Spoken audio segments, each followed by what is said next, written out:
2014 নির্বাচনের পর যে নির্বাচন বিএনপি ঠেকাতে পারে নাই, সেই নির্বাচনের পর ধীরে ধীরে তারা ফ্যাসিস্ট হয়ে উঠেছে। আমরা তো দেখেছি যারা যত পথ জানে তারা তত বড় চোর হয়। প্রথমত অন্তর্বর্তী সরকার তো অন্তর্বর্তী সরকার, তো নির্বাচিত সরকার না। আপনি অন্তর্বর্তী সরকারের সব উপদেষ্টা, আপনি অন্তর্বর্তী সরকারের প্রধান তো নিজে অনির্বাচিত। আপনি যদি অন্তর্বর্তী সরকারের সময় এখন আপনি তুলনা করেন, তাহলে আপনি এতদিন ধরে নির্বাচনের জন্য আপনার লাফালাফি করলেন কেন?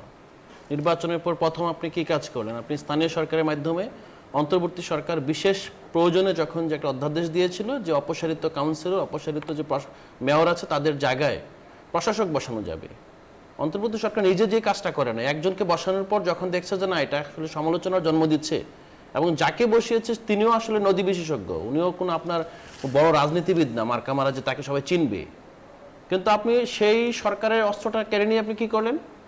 এখন আপনি পুরোপুরি 6 জন 6টা সিটিতে বসিয়ে দিলেন। আবার আপনি বলছেন যে নির্বাচন করবেন, তো নির্বাচন করার আগে তাদের পদত্যাগ করতে হবে না? আপনি কি তাদেরকে রেখে আপনি সেই নির্বাচনটা করতে পারবেন? আমার যে জায়গাটা হলো যে আপনি যদি উট পাখির মতো মানে বালিতে মুখ গুজে শুধুমাত্র দেখেন যে না তারা যা করে গিয়েছে, হ্যাঁ আমিও সেটাই করব, তাহলে আপনি অস্তিত্বের দিকে তাকান। আপনি যদি দেখেন যে আওয়ামী লীগ এইভাবে করেছে, আওয়ামী লীগও আপনার রাতারাতি তো সে আর আপনার ফেসিবাদী হয়ে ওঠে নাই, তার ফেসিস্ট হতেও সময় লেগেছে। বিশেষ করে 2014 নির্বাচনের পর যে নির্বাচন বিএনপি ঠেকাতে পারে নাই, সেই নির্বাচনের পর ধীরে ধীরে তারা ফ্যাসিস্ট হয়ে উঠেছে। তারপরও তারা কিন্তু এই প্রতিষ্ঠানগুলো চালাতে গিয়ে কিছু কিছু জায়গায় টেকনোক্র্যাটদের উপর ভরসা করেছে। আপনি বলছেন যে আপনার ঋণ খেলাপি হয়েছিল 8 মাস আগে, যিনি আপনার 2% দিয়ে পুনর্তফসিল করেছেন, তিনি কার্যত এখনো ব্যাংকের কাছে দেনা। আমি সেটা বলছি না যে অনেক ব্যবসা দেনা থাকবে, আপনি সব নারী নক্ষত্র জানেন, আপনি কেনই ধরে নিয়েছেন যে আপনি যেহেতু জানেন আপনি সংশোধন করবেন? আমরা তো দেখেছি যারা যত পথ জানে তারা তত বড় চোর হয়। আপনি অ্যাসালম থেকে শুরু করে বড় বড় মাফিয়ারা এখানে দেখেন নাই?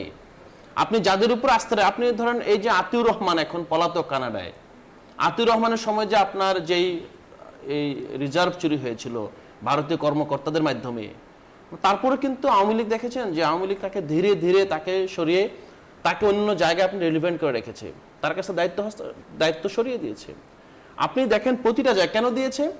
কারণ আপনি যদি মাফিয়া রাষ্ট্র কায়েম করতে চান আপনাকে অর্থনীতি ঠিক রাখতে হবে। যেহেতু স্থানীয় সরকার নির্বাচন সামনে রয়েছে, সেক্ষেত্রে এনসিপি এবং জামাত কি এবারেও কি সম্মিলিতভাবে প্রার্থী দেবে নাকি আসলে আলাদা প্রার্থী দেবে? না, আমরা স্থানীয় সরকার নির্বাচন আমাদের মতো করেই করব। আমরা ইতিমধ্যে ঘোষণা দিয়েছি। তারপর যদি মনে হয় নির্বাচনের চূড়ান্ত মুহূর্তে কিছু কিছু জায়গায় আমরা পুনর্বিন্যাস করলে ভালো রেজাল্ট আনতে পারবো, নির্বাচনের প্রক্রিয়ার মাধ্যমে সেটা হবে। আরেকটা বিষয় হলো স্থানীয় সরকার নির্বাচন তো আপনার মার্কায় হবে না, দলীয় মার্কায় হবে না। যেহেতু দলীয় মার্কায় হবে না, এটা আসলে দল কিভাবে কার সাথে জোট হয়ে নির্বাচন করবে, জাতীয় নির্বাচনের মতো সেটা আসলে জোটের নির্বাচন বলা যাবে না। এটা একটা নিরপেক্ষ স্বাধীন স্বতন্ত্র নির্বাচন হবে। এনসিপি যেহেতু জনগণের মধ্যে রাজনীতি করার প্রতিজ্ঞা করেছে, তারা জনগণের অংশ হিসেবে সেই নির্বাচন যাতে সুষ্ঠু হয়, গ্রহণযোগ্য হয়, নির্বাচন যাতে দলীয় প্রভাব মুক্ত হয়, সেই জায়গায় এনসিপি ভূমিকা রাখবে।